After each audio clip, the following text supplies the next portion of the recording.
Bonjour à toutes et à tous, bienvenue sur ma chaîne pour cette toute nouvelle guidance. Mon nouveau téléphone va me rendre folle. Un coup, il me note que ce sont des guidances de 15 minutes maximum. Et puis là, je sais pas sur quoi j'ai appuyé. Là, ça a l'air de filmer. Bref, ça fait qu'un quart d'heure que j'essaie de trouver les fonctionnalités.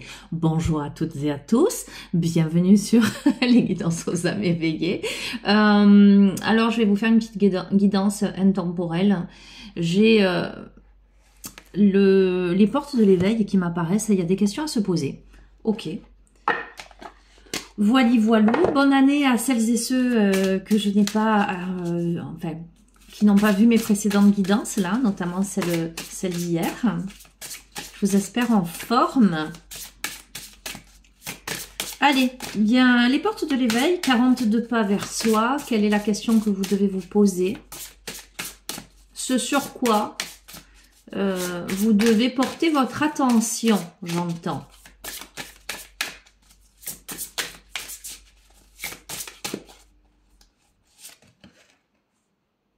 On te demande si tu réagis avec peur ou avec amour. Réagis-tu avec peur ou avec amour? On a le chakra cœur là. On a la notion de réaction. Ok, on réagit par rapport à quelque chose, par rapport à quelqu'un, par rapport à une situation. Est-ce que c'est la peur qui provoque ta réaction ou est-ce que c'est l'amour? Tiens, je vais lire le message de cette carte. Habituellement, cet oracle, je ne lis jamais, mais j'ai pas envie d'en prendre 50. On te dit la peur est une émotion centrale qui peut avoir pour masque la colère, le dégoût, la surprise ou bien encore la tristesse. Quand la peur te conditionne, tu te vis en termes de manque et donne à partager tes ombres. L'amour te parle de contribution, de joie, de don, de liberté. La peur a frappé à la porte. L'amour a ouvert la porte et il n'y avait personne. Tu ne peux être à la fois dans tes peurs et dans ton cœur. Alors, choisis ton camp. Ah, j'ai du mal avec les en. C-A-M-P. Ok, vas-tu choisir le camp de la peur ou celui du cœur?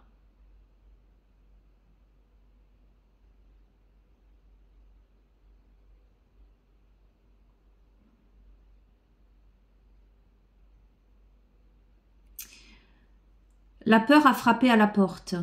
L'amour a ouvert la porte et il n'y avait personne. Pourquoi? Parce que dans la peur, on ne peut pas être vraiment. Parce que la peur fait fuir. J'entends, la peur fait dégarpir. Pourtant, l'amour est de l'autre côté. C'est l'amour qui ouvre la porte. Mais si l'amour y trouve la peur, il ne peut rien n'y avoir de constructible.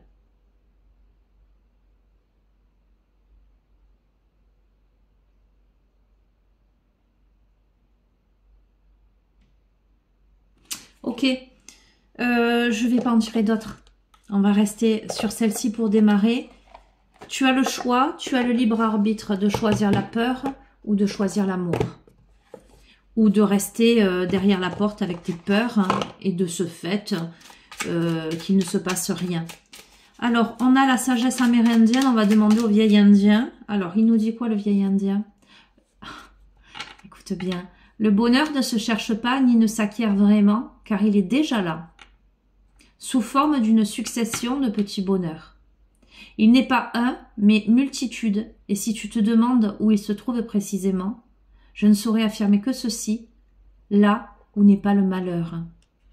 Et j'ai envie de te dire, par rapport à la précédente carte, le bonheur est là où n'est pas la peur. Ok? Mais le bonheur est visiblement déjà là.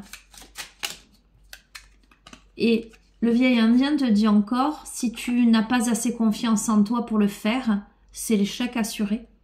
Aie confiance en toi, en ta destinée, qui te veut du bien, et qui te veut plus de bien que tu ne le crois. Trouve la foi pour avancer les yeux fermés et tu parviendras au bon endroit. Clairement, on te dit que si tu arrives à surmonter tes peurs, si tu arrives à laisser parler ton cœur, à réagir avec amour plutôt qu'avec la peur, tu réaliseras que le bonheur est déjà là.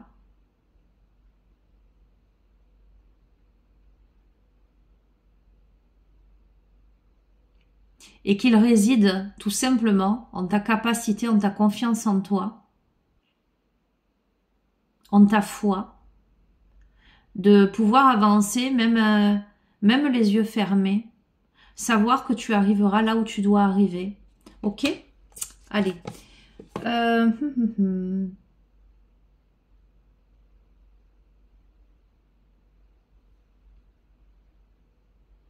Allez.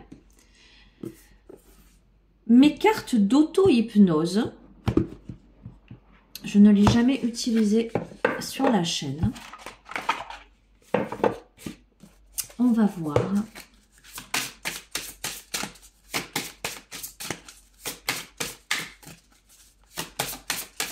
Je crois que le bonheur, c'est un état d'esprit, en fait. C'est un état d'esprit connecté à l'amour, en fait, connecté à la foi. Celui ou celle qui est plein de peur, j'entends, fait plein d'erreurs, se fourvoie.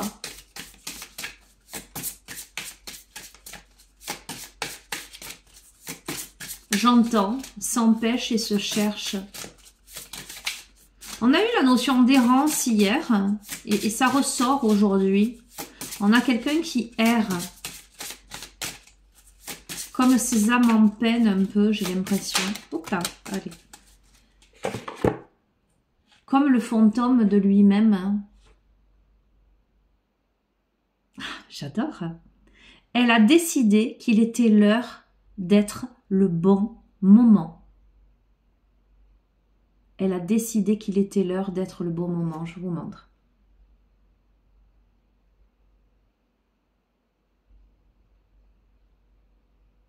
Ben oui, puisque le bonheur ne se cherche pas ni ne s'acquiert vraiment, car il est déjà là. Donc le bon moment, c'est maintenant. C'est maintenant, si tu décides de réagir avec amour et pas par peur. Si tu décides de te faire confiance. Si tu as la foi, si tu décides d'avoir foi en l'univers. Allez, je vais vous lire l'histoire en lien avec cette carte.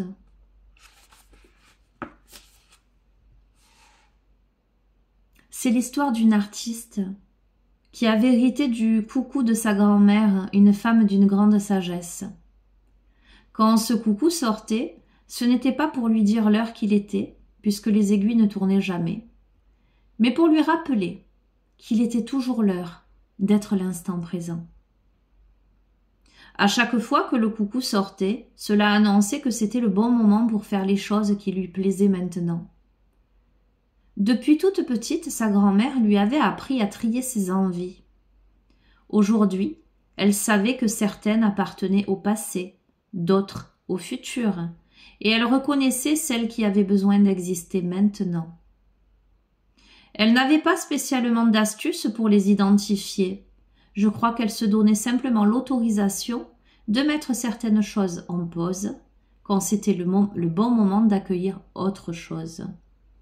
Elle savait que c'était la multitude d'activités qu'on souhaitait caser dans une journée qui donnait l'impression de manquer de temps, comme si on risquait de rater quelque chose. Elle préférait être un gourmet en matière d'activité, d'en choisir peu pour avoir le temps de les savourer. Elle se faisait confiance, mais si des doutes étaient toujours présents, pour s'assurer de sa décision, même si des doutes, étaient présents. Car je ne sais pas si vous savez que les doutes nous permettent de nous auto-confirmer les choses. Ils sont comme des journalistes en train de vous interviewer en tant que politique en campagne, pour être sûr que nous ne changerons pas d'avis, de pensée. Ils vérifient si nous continuons à avoir le même discours sur plusieurs jours pour savoir si nous allons bien suivre le programme annoncé. Comme si les réponses que nous donnions nous permettaient de mieux nous comprendre nous-mêmes. Car en expliquant une pensée à une autre personne, cette pensée devient plus claire pour soi. Dans les doutes, donc les doutes permettent finalement à toutes les parties de nous de s'exprimer, de voter pour prendre des décisions à l'unanimité. Et c'est important pour nos peurs de savoir qu'elles ont été entendues et que nous en tiendrons compte pour nos projets. Ce qui était joyeux pour cette artiste, c'est qu'elle passait l'essentiel de ses journées dans l'instant présent et qu'elle évitait de tomber dans le piège de s'interdire de penser au futur ou au passé. Elle était bienveillante avec ces parties d'elle qui vivaient hors du temps présent par moments. Et c'était ok de ne pas être toujours dans l'ici et maintenant. Et vous? Que diriez-vous de laisser de la place aux choses qui ont envie d'exister dans le présent et de mettre de côté d'autres choses qui peuvent être en pause provisoirement ou d'y renoncer définitivement ou de les faire cohabiter? En fait, tout est possible du moment que vos choix vous font du bien. Je vous propose de vous imaginer dans quelques jours heureux, heureuse, de vous voir saisir l'instant présent pour vivre les meilleures choses au bon moment. Voyez que vos doutes sont dans votre camp et qu'ils vous aident tout simplement à valider vos choix. Votre vie est géniale. Tout est devenu possible. Ok. Bon, voyez, je vous ai dit, il y a des questions à se poser si je prends les portes de l'éveil. Il y a des choses à comprendre.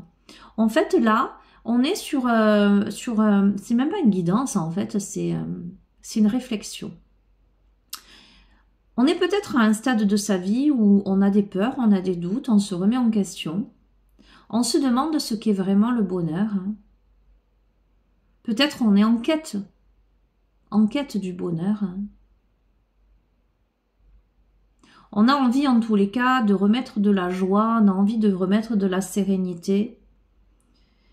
Et là, il est question de décider de vivre ce qu'il y a à vivre dans l'instant présent, de ne plus se laisser motiver, j'entends, par l'avant ou par l'après, ne plus déterminer son présent par tout son passé, par tout ce qui a été, ce qui peut-être n'a pas fonctionné et a provoqué la peur, justement. Et ne pas non plus faire de plans sur la comète, ne pas programmer, ne pas décider, simplement fermer les yeux, simplement se ramener à soi, à la vie, à sa joie, et décider que le bon moment, c'est maintenant, en fait.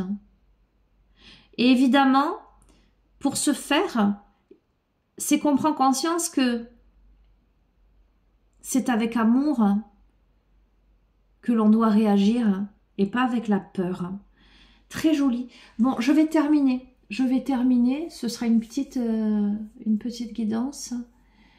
Je vais terminer avec quoi? Et est-ce que je vais vraiment terminer, en fait? Est-ce que je vais vraiment terminer? Il y a quelque chose de très poétique, là. Il y a beaucoup de lectures, du coup, dans cette vidéo. Je n'arrive pas à l'appeler guidance, en fait. C'est pas une guidance, c'est... J'ai envie de te dire, ami de la chaîne, c'est presque l'enseignement. C'est le questionnement que tu dois avoir. C'est pas une guidance, là, en fait.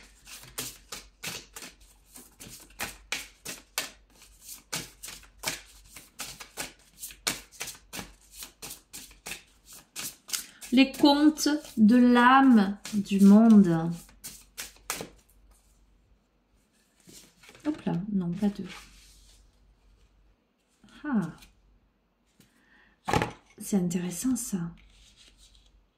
Mais c'est tellement en cohérence. Réagis-tu avec peur et amour?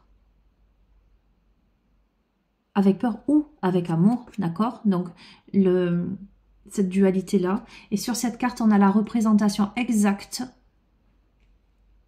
de ce qui pourrait symboliser la peur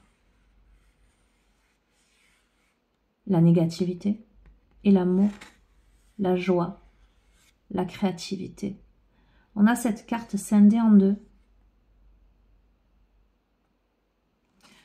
Tu as le libre arbitre, cher ami de la chaîne. À l'heure où tu regardes cette guidance, quel que soit le moment, tu as le choix entre la peur et l'amour. Carte numéro 9. Je vais te lire le conte.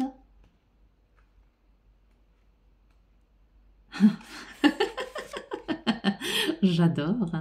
On a commencé avec le bonheur ne se cherche pas ni ne s'acquiert vraiment car il est déjà là. On est d'accord? Je te montre. Le bonheur est en toi. Un vieil homme assis à l'entrée d'une ville. Ah, je vous l'avais raconté déjà, mais pas du tout en lien avec cet oracle parce que c'est la première fois que je la tire. Ok, mais je connais cette histoire. Alors, je reprends. Un vieil homme est assis à l'entrée d'une ville. Un étranger s'approche et lui demande « Je ne suis jamais venu dans cette cité. Comment sont les gens qui vivent ici ?» Le vieil homme lui répond par une question. « Comment étaient les habitants de la ville d'où tu viens ?»« Oh là là, égoïste et méchant. C'est la raison pour laquelle je suis parti, dit l'étranger. Le vieil homme répond, tu trouveras les mêmes ici. Un peu plus tard, un autre étranger s'approche et demande au vieil homme. Je viens d'arriver. Dis-moi, comment sont les gens qui vivent dans cette ville? Le vieil homme répond, dis-moi mon ami, comment étaient les gens dans la cité d'où tu viens? Ils étaient bons et accueillants, j'y avais de nombreux amis, j'ai eu de la peine à les quitter. Tu trouveras les mêmes ici, répond le vieil homme. Comment le vieillard peut-il donner deux réponses opposées à la même question? Parce que chacun porte son univers dans son cœur. Deux frères, deux amis, deux époux ne verront jamais le monde de manière identique, même s'ils partagent le même quotidien. Ok, ça me parle aussi de divergence d'opinion, effectivement, de visions effectivement différentes. Chaque être est unique avec ses filtres, avec ses blessures. Ok. Si tu vois le monde au travers des filtres de la peur, si tu y vois l'échec, si tu y vois le malheur,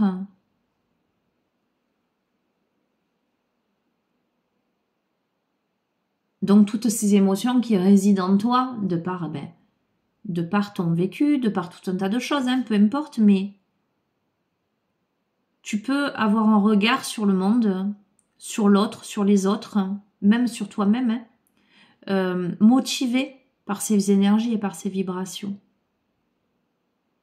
Si tu décides de voir les choses avec beaucoup plus de positivisme, si tu décides, voyez, me le confirme, si tu décides de t'imprégner dans l'instant présent de l'amour et pas de la peur, de faire de belles rencontres, d'être dans cette énergie d'amour, de détente, de joie, d'entraide, eh bien c'est ce que tu trouveras. Fort heureusement, ce jeu te dit quoi? Qu'aujourd'hui tu as le libre arbitre. Si jusqu'à présent tu as vécu des situations d'adversité, de négativité, qui n'ont fait que conforter ta peur, tes peurs, et qui te maintiennent finalement dans ce climat-là, aujourd'hui, tu peux décider dans l'instant présent de transformer le cours des choses, de réagir avec amour et pas avec peur, et de semer à l'intérieur de toi suffisamment de bienveillance, d'espoir, de foi et de confiance en toi et en l'univers pour créer autour de toi cette, j'entends, métamorphose en fait. Est-ce que tu veux rester dans les mêmes énergies qu'avant? Ou est-ce que tu décides qu'il est l'heure d'être le bon moment pour créer quelque chose d'harmonieux, de serein, de beau pour accueillir le bonheur dans ta vie. C'est pas parce que tu as vécu le malheur précédemment que tu dois avoir peur de vivre le malheur encore une fois. Et j'entends que tu dois avoir peur du bonheur aussi.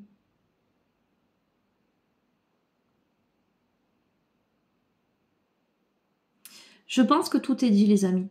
Je vais vous laisser sur ça. Je vous embrasse fort. Je vous dis à très bientôt. Prenez bien soin de vous. Au revoir.